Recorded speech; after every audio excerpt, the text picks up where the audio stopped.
Hey everybody, happy self-isolation slash self-quarantine weekend. We have a lot of time on our hands right now, and I have quite as much as well. So, see, my grammar's even suffering so far because my lack of communication with the outside world. But today I am going to give you guys all my fellow gamers, people who are into video games. I got some recommendations to pass the time.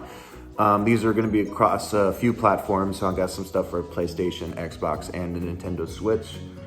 And I'm not going to really focus on a lot of battle royale games such as Fortnite or hey, shush! My dog has no politeness whatsoever, no common courtesy. But yeah, I'm not gonna really focus on those kind of games because I'm not really into online multiplayer games. I'm not very good at them. These are games that are gonna have a story, mostly an adventure or something like that, a narrative of some sort to keep you guys occupied. So a lot of these you'll probably be fairly familiar with, some of them you won't, but these are my recommendations for quarantine or self-isolation video game choices. So starting off the top, we got Spider-Man for PlayStation 4, probably one of the best games that's come out this year. Or not this year, I'm sorry, it came out a couple years ago now. Geez, it's been that long already. This is probably the best Spider-Man game that exists on the market right now. It is very in-depth, a lot of costumes you can win, it's like GTA meets Spider-Man. It's open world, a lot of stuff to do. Highly recommend this one. This one's available on Xbox and PlayStation. I have the Xbox one. This is Battlefront 2, Star Wars Battlefront. When it first came out, wasn't that great. Really problems with the loot system and some balancing issues. But after multiple patches, this game is pretty much where it needs to be right now. Still some issues, but again, this is multiplayer. So again, I'm kind of breaking my rule already, but this has a great story mode that takes place after, I think after Return of the Jedi. I could be wrong on that, but fun little Star Wars game if you want to get your Star Wars fix. There's gonna be a better Star Wars game coming up. Give me a second. For PlayStation, this was Resident Evil 2 Remastered. Highly recommend this game. Loved the original Resident Evil series, and this took it, one of the best games of the series, and remastered it for the new consoles, gave it new gameplay, and just really crushed it. You know, remakes aren't always amazing, but they really knocked it out of the park with this one. So highly recommend Resident Evil 2 for the PlayStation 4. This game I recommend as well. It's called Vampire with a Y. Why? I don't know why, but it's a fun little choose your own like Destiny type game, very immersive. You basically, everything you do matters, like has some sort of consequence in the world that you're living in. And in case you didn't realize it, you are a vampire. And the game's fun. The powers they give you are dope. Just if you want to do like a role-playing type thing, you want to immerse yourself in a world, this is the game to do it. And it's vampires, so can't really go wrong with that. Another game that took a while to get to where it needs to be, but I think is actually pretty decent right now, is called Days Gone. As you can see, I got it used. This game started off not that great, a lot of glitches, a lot of issues with the game, but again, after months and months of patches, and it's actually a pretty good game now.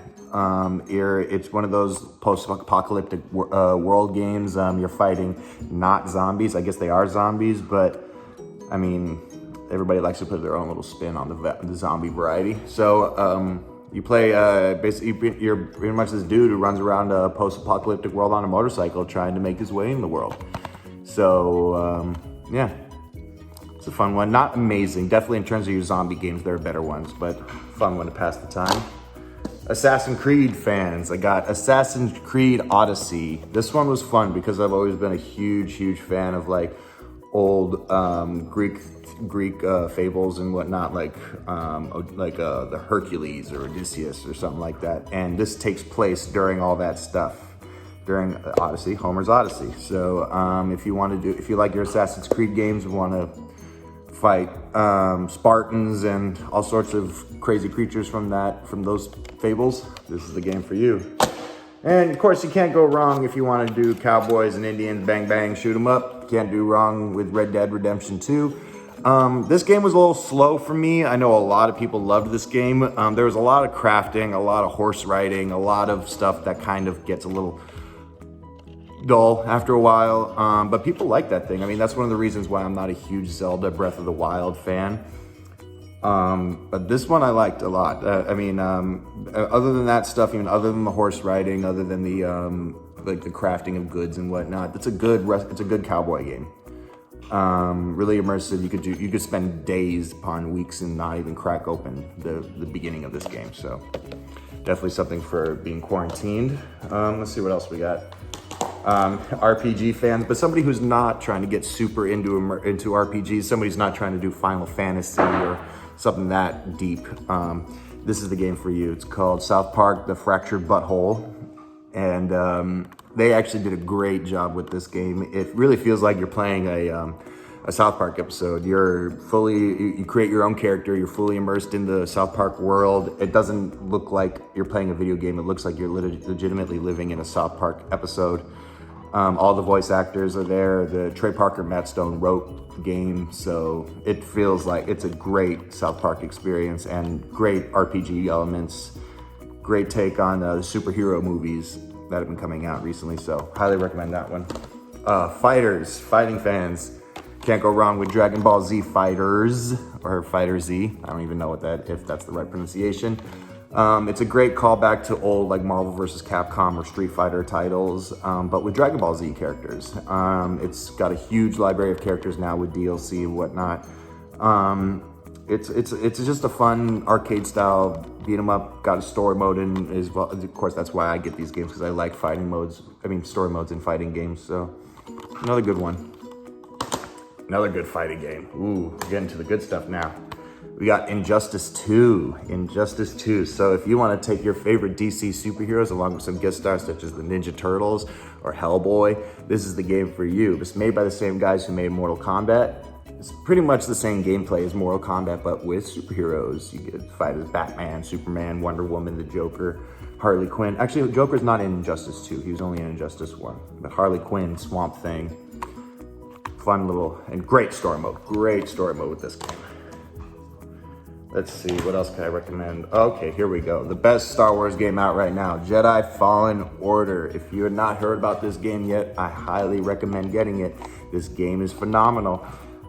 It's not easy. It's definitely not for casual gamers. If you want to go in just swinging a lightsaber around, no skill or any sort of strategy whatsoever, this is not the game for you. Every character you attack, every situation you're put in requires a different mode of engagement. So this is definitely not for first-time Jedis. So I definitely recommend it though. Great story, great gameplay, very fun game all around. Ooh, and probably the best fighting game out right now, Mortal Kombat 11. This game just takes everything that Mortal Kombat had going for it in the past few games and just keeps adding up to it. I mean, it's got a great story which deals with the past and the present of Mortal Kombat. A lot of older characters returning, and we just got announced that Spawn is going to be part of the DLC for this. Very fun indeed. So yeah, if you're a Mortal Kombat fan, like pretty much everybody in the world is, definitely get this. All right, now I got some Switch titles for you. Now, please pardon my presentation of my Switch games, as I got rid of a lot of the boxes and I keep a lot of the Switch cartridges in my handy dandy, looks like very old, it's got some wear and tear on it, Mario case. All right, I'm gonna try and show you guys these. All right, so off the top, recommendations. We got either Pokemon Pokemon Sword or Shield. I mean, that's probably the most popular Nintendo Switch game out right now. So if you like that, get Pokemon for Switch, either Sword or Shield. I have Sword, but that's on digital only. I can't show you that, but I also have, if you like the old school, like the old feel from the original Pokemon games, definitely get Pikachu, Pikachu Go, I think it's called. Or no, Let's Go Pikachu. Yeah, is it even too small to show here? Yeah, I guess so. But Let's Go Pikachu is a great callback to the original Pokemon games. Can't go wrong with Mario Kart, even though it's more of a social game, but I sometimes play Mario Kart when I'm by myself. Okay, Mario heads, everybody needs to get. If you are the Switch and you don't have this game, then you're missing out on the Switch entirely. Mario Odyssey. Mario Odyssey. Sorry if you can't really see it. These cartridges are so small and easy to lose. I've already lost Mario Kart twice. But our Super Mario Odyssey, definitely the best, in my opinion, the best Switch game out right now. People like Zelda Breath of the Wild. I have that right here. Like I said, I'm not a huge Zelda Breath of the Wild fan because I don't like crafting things. I don't like to have to manage things. So Breath of the Wild isn't for me. Donkey Kong Country Tropical Freeze for the Nintendo Switch is pretty great. This came out on the Wii U, I believe, a while ago, but nobody bought the Wii U, so they just re-released it for the Switch. And I love the Donkey Kong Country games, so it's a great callback to that. I think that's some pretty good recommendations so far. And of course, you can't forget Super Smash Brothers, which I have digital as well, so I can't really show it. But that's pretty much it. Those are my recommendations. So stay safe, stay cuddled up, and we'll get through this together, one game at a time.